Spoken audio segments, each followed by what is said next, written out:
and then in August, late August of 2021, FDA put out the infamous horse tweet. And that's the attractive healthcare worker nuzzling the horse and says, seriously, y'all, you're not a horse, you're not a cow, stop it.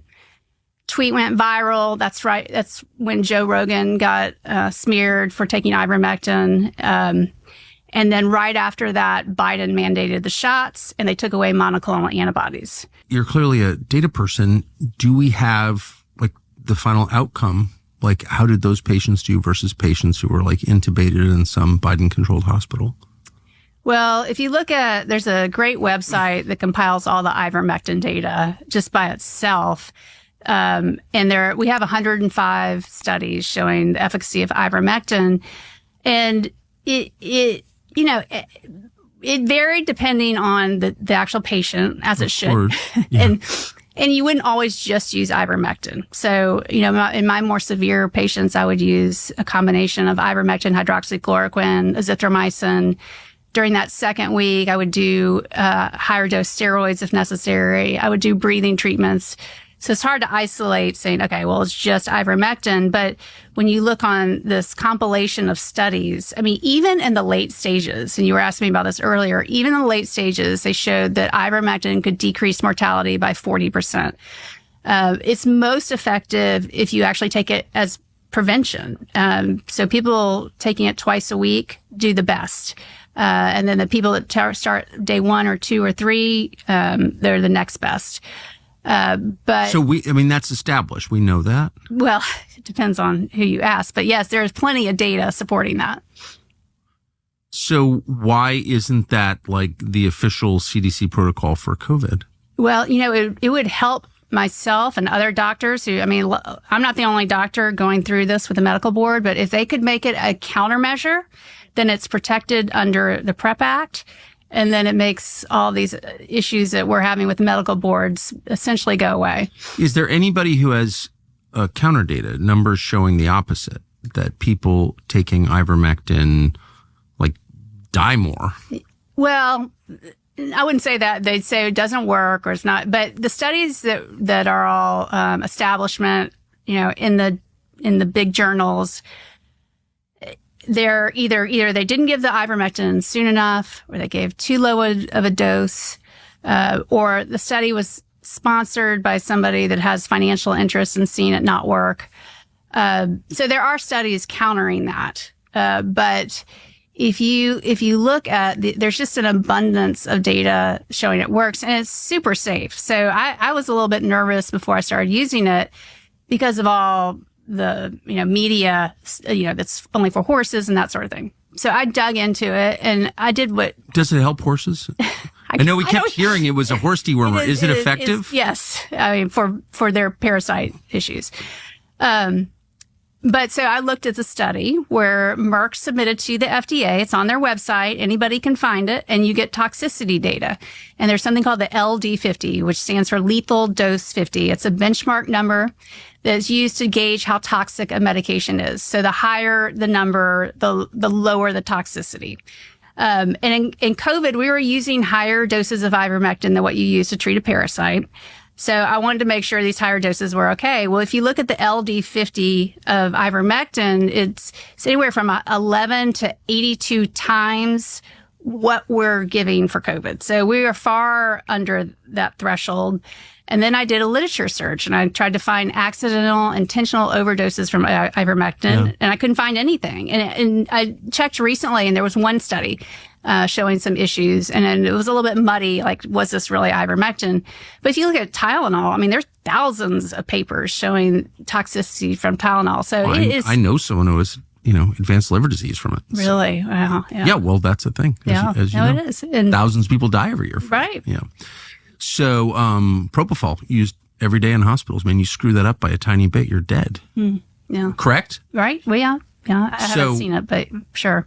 Killed Michael Jackson. Yep. Well, that was right. But I'm just saying, like, hospitals work with incredibly dangerous drugs every day. Right. I'm sure you do. Yeah. Yeah. So what are the side effects of it?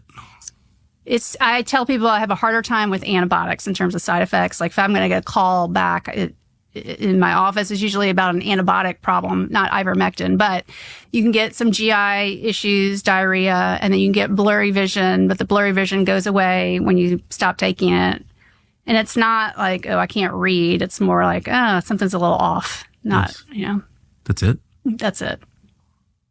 So I guess what you're saying, without saying it, is that there's really no compelling medical reason to call the cops if your nurse shows up with ivermectin. Exactly. Mm-hmm. So that's like purely political. Right. How did your business your profession get so politicized? Yeah, it's awful. Did you know that before all of this? No. And I remember, Methodists came after me very vocally.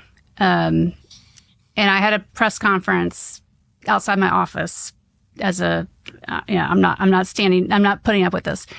And I said, politics has no business in healthcare. And at the time, I really believed it. I was not political at all prior to this. Really? I shied away from politics. I really didn't like it.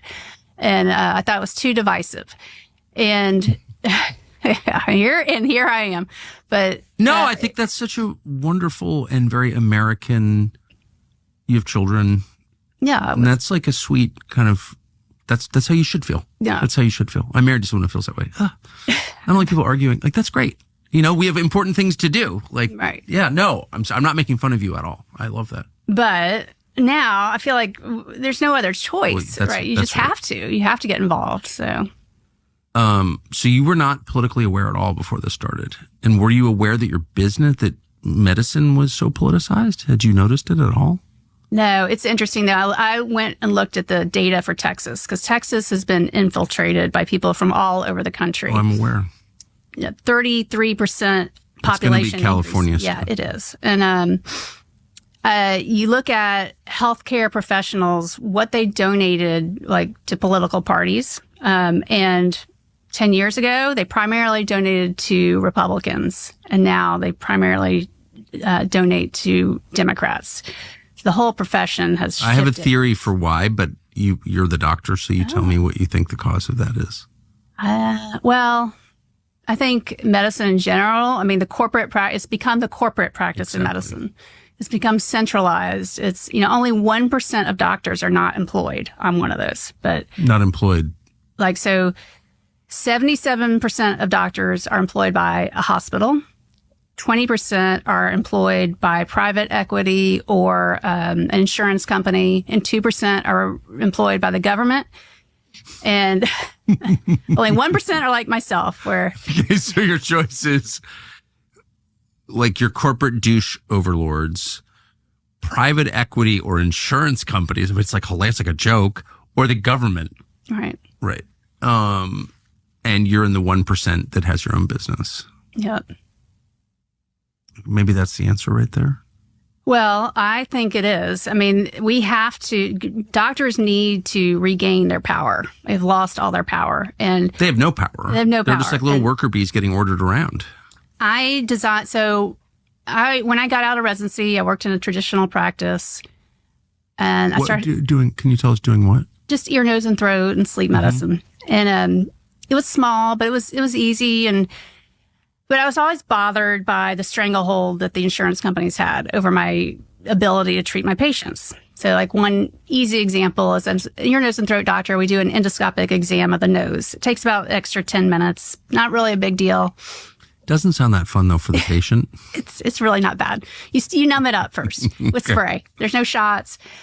But if I did that and I marked the code on the sheet, on the receipt, the patient might get some gigantic bill, like $400 for doing this little simple procedure, which as an ENT is pretty essential. It's part of our, makes us different from the primary care doctor. We're able to look in there. So it would always stress me out in the back of my mind, I'm going to do this, and is the patient going to get some big bill, right? I hated it. So when I took time off because I had 4 boys in 5 years. And I had 4 boys? Yes. And yes. What's that like? It was chaotic. Yes. And I wasn't sure I was going to go back. I started off, I'm just going to take a year off, and that led to 7 years off. I wasn't sure I was even going to go back to medicine, but as I got older, I kept nagging at me. So I decided to go back, but I decided I was going to do it on my own terms. So I call myself third party free. I don't contract with insurance companies. I don't contract with hospitals, and I don't contract with the government. And the only people I work for are my patients. And so they just like give you a credit card when they come in. That's it. Yes. But they can file a receipt. They can file a claim to their insurance company. And yeah, it's very transparent. Everybody knows how much everything costs. And it's actually, there's so many people that have very high deductible insurance now that they're basically cash patients unless something catastrophic happens. And if you go to a traditional doctor's practice, half the time they don't even know what to charge you for a cash patient because they're just so entrenched with the insurance industry. But there is a growing movement of doctors like myself, and I'm a specialist, so it's a little unusual, but there's something called direct primary care. And direct primary care is like affordable concierge care. So you're paying cash, but the cost is typical like a gym membership. So it's not super high. You get a lot more access to your doctor. You got a lot more time, probably more quality. They're not always like-minded in terms of COVID. And to me, that's a litmus test for your doctor. But it's a better way of doing it. You get much more access, higher quality care, more time. And save your insurance for the catastrophic care. That's what we do for our cars. And use your in HSA, so health savings account, if you can get one of those, and the government could expand those and make those more available for people, because right now it's sort of limited based on your employer. But if you can pay out of pocket for your basics, then you are likely to have a better experience. I think but it also frees the doctor to think independently. Right. And to think on behalf of patients.